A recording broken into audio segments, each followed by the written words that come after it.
Good morning, everyone. Good morning. Good morning. Not everybody's awake. Good morning, everyone. Good morning. Amen. So I'm not going to be long. I've been working on, as all of you all know, healing and transforming community. First of all, let me say I'm just grateful to be a part of this fantastic team, Healing and Transforming Communities unit.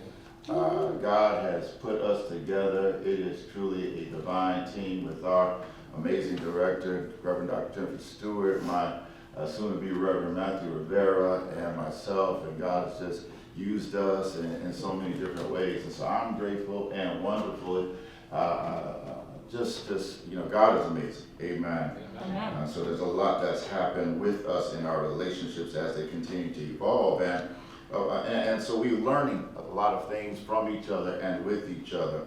And we really all have a passion for justice. And so when we talk about Justice Dialogs, it is something that we are passionate about. It is a part of our story to make sure that justice happens for everyone.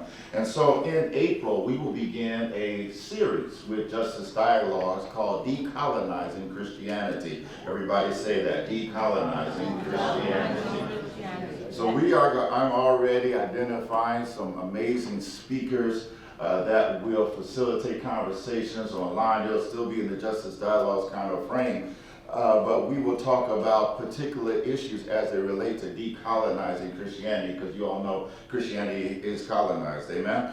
And so, I didn't hear a whole lot of amens, that's all right. And so some of the things we'll be talking about is Christianity, empire, white supremacy, indigenous communities, Puerto Rico, Hawaii, anti-blackness and the myth of unity, sexuality, harm, and the church's fear of difference. And so looking forward to that, and that will begin in April.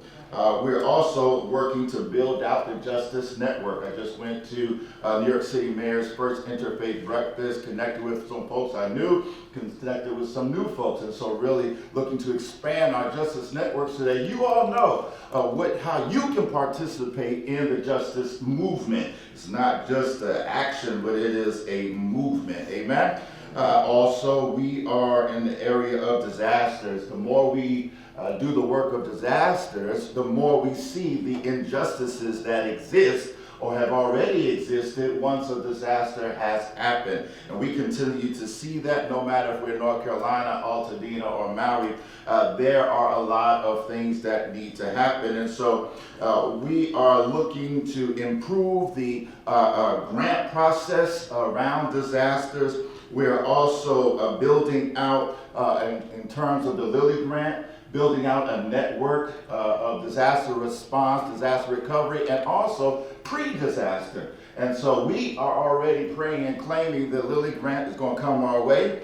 And we have been meeting with stakeholders, different partners in the work of disaster recovery throughout the nation. And so we've been having these conversations about the gaps in the work, about the needs in the work, about the lack of communication and networking in the work. And there's so much more there. And so when we get that $1 million Lilly Grant, amen, somebody. Amen. When we get that $1 million Lilly Grant, we're going to be in position to do some amazing work. Amen. We are also just really working on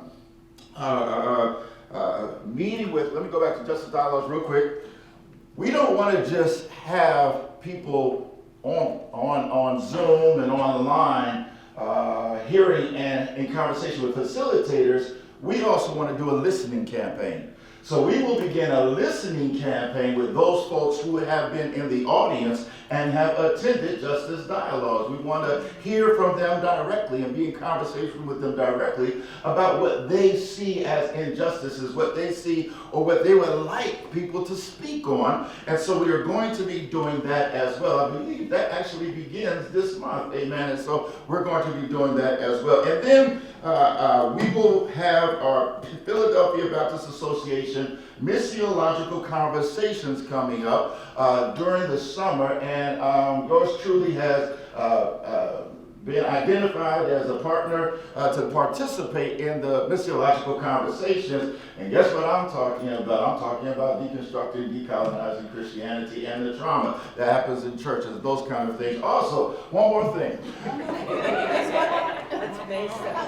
CCL and I, so we have this great relationship with CCL. And so we're doing some things with CCL, but I will be leading a sessions on trauma-informed church. Yes, sir. Trauma-informed church. A lot over the past 10 to 20 years, the trauma-informed kind of scenario paradigm has evolved. And so, but I once asked the question, what would it mean to be a trauma-informed church?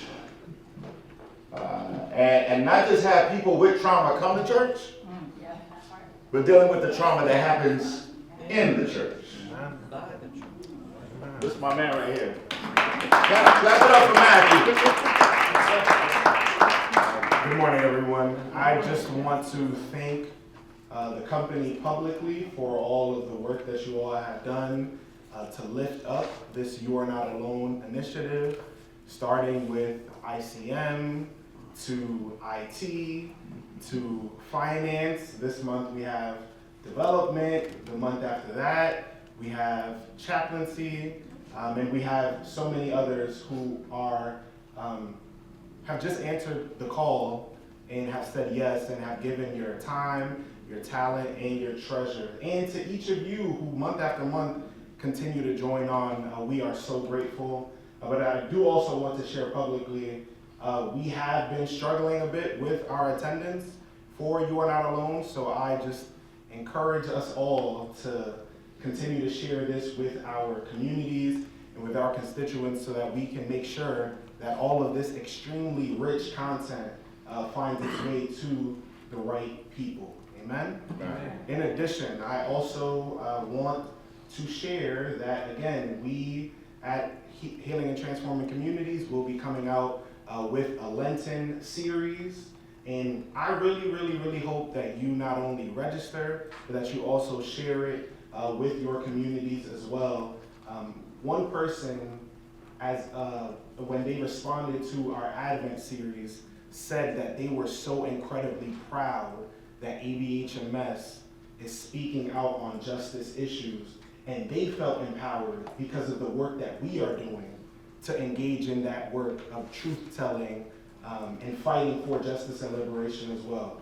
And if you thought that we did that during Advent, I promise you it's going to be taken to a whole nother level during Lent, because in addition to devotionals, we also have lectures where we are speaking to the very systemic issues of injustice that are playing out in our time. So we encourage you all to not only register, but again, to share it with your communities as well. It will be housed in CCL. And I also want to publicly thank Micah, because we are working on a really tight timeline. And Micah has been working late nights to get us that content. So we really do appreciate your efforts in bringing this to fruition as well.